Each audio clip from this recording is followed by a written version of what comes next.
일본 최대의 미제 사건 3억엔 사건. 1968년 12월 10일 동경 근교의 국도상에서 도시바 후추 공장의 직원들에게 지급할 보너스인 2억 9,430만 7,500엔이 일본 신타그넨 고쿠분지 지점 소속의 현금 수송 차량에서 강탈당하는 사건이 일어났다. 이것이 웬만한 일본인들이 기억하는 전대미문의 현금 강탈 사건인 3억엔 사건이다. 범인은 노상에서 경찰관을 가장해 현금 수송 차량을 정지시키고는 지점장댁이 폭파됐다.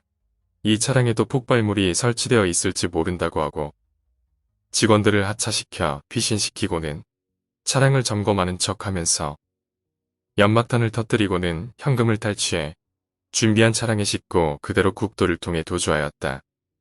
당시 현금은 3개의 견고한 두랄루민제 통에 보관되어 있었으며 무게는 도합 150kg 정도였다. 범인이 현금을 탈취해 도주하는 데 걸린 시간은 단 3분에 지나지 않았다. 일본 경찰 측은 현장 정황으로 미루어 계획적인 범행으로 단정짓고 전국적인 수사망을 펼쳤다. 사건 현장 주변의 유류품이나 몽타주 등을 비교적 빨리 확보, 수사에 자신감을 보였지만 미결 사건으로 남은 채 75년 12월 10일 공소시효가 마감되었다.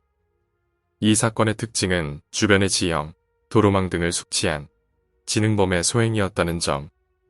사전에 은행 지점장에게 협박 편지를 보내는 치밀한 심리전, 150kg에 육박하는 중량물을 빠른 시간 내에 옮길 수 있는 중차량을 미리 준비할 수 있었던 점이었지만 많은 일본인들이 이 사건을 희대의 범죄로 기억하는 이유는 바로 일체 인적, 물적 손상이 없이 거액의 현금이 강탈당했다는 점 때문이다.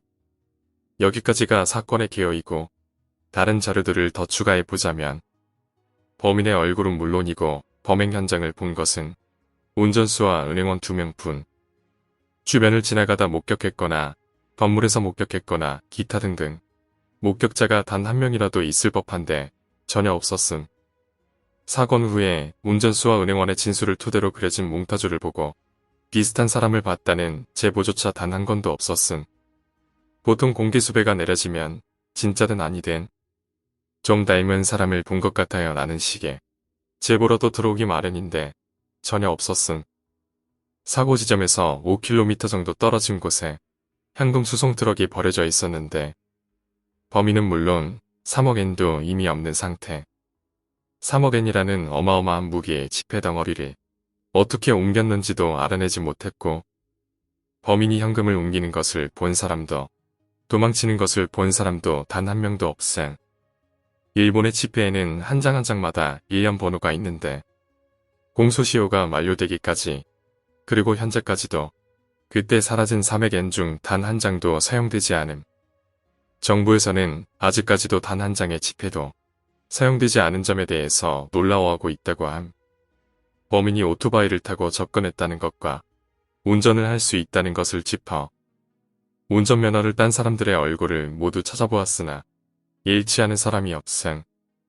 그래서 미성년자나 여성이 범인일 가능성도 염두에 뒀었다고 함. 아직도 범인은 잡히지 않았고 40년도 더 된 사건이다 보니 이제는 거의 역사 속 미스테리 느낌으로 회자되고 있대. 지금도 간혹 일본 사람들은 그때 그 범인은 지금 대체 어디서 무얼 하고 있을까? 그때 강탈해 간 3억엔은 어떻게 한 걸까? 많이 궁금해한다고 하더라고. 그리고 무엇보다 위에서도 잠깐 언급되긴 한 거지만 이 3억엔 사건으로 가장 피해를 본 사람이 누구라고 생각해? 3억엔을 빼앗긴 은행. 범인의 경찰 행세에 깜빡 속아 3억엔이 들어있는 차를 버리고 도망간 운전수와 은행 직원. 전국이 들썩일 정도로 엄청난 현금 강탈 사건인데 작은 실마리 하나 찾지 못하고 결국 범인의 그림자조차도 잡아내지 못한 경찰. 일본 사람들이 가장 미스테리로 생각하고 있는 건 3억엔이라는 어마어마한 거금을 눈앞에서 보란듯이 강탈당했는데도 그 누구도 신체적 피해를 입지 않았고 해외 보험사에 보험에 가입되어 있었기 때문에 고스란히 돌려받을 수 있었다고 해. 결국 이 사건으로 물질적이든 뭐든 어떠한 조그만 피해라도 입은 사람은 아무도 없었다는 거지. 정말 이 사건만큼 완벽한 완전 범죄가 또 있을까? 범인이 얼마나 치밀하게 계획적으로 범행을 저질렀을지 생각하면 소름이 돋는다. 범행 장소나 수법은 물론이고 내가 보기엔 자신이 3억엔을 강탈해도 아무도 물질적 손실을 보지 않을 거라는 것까지 미리 알고 있었던 것 같은데 범인과 범행 장면을 목격한 사람이 아무도 없다거나 범인이 그 무거운 돈을 어떻게 옮겼을까 하는 거나 범인이 이런저런 정보를 어떻게 얻었을까 하는 문제들은 공범이 있다거나 잘 끼워 맞추면 설명할 수 있을 것 같은데 나는 아직까지도 강탈당한 3억엔 중 단 한 장도 사용되지 않았다는 점이 제일 신기하더라. 해외에서 유통된다 하더라도 엔화는 엔화니까 한 장 정도는 사용되는 적이 발견돼야 하는데 사용도 안 할 거라면 도대체 몇 대야 사간 거지. 사실은 저 사건에는 은행, 경찰 관계자, 고위층 인사들 등등 수많은 공범이 있어서 그 공범들이 모든 걸 다 묻어버리고 돈을 나눠 가진 거 아닌가 하는 생각도 들고 여튼 이 3억엔 사건은 지금도 미스테리로 남아있고 만화, 영화, 드라마, 연극 등의 소재로 사용되고 있다고 해. 오늘 이야기는 여기까지입니다. 오늘 이야기가 재미있으셨다면 구독과 좋아요 부탁드립니다.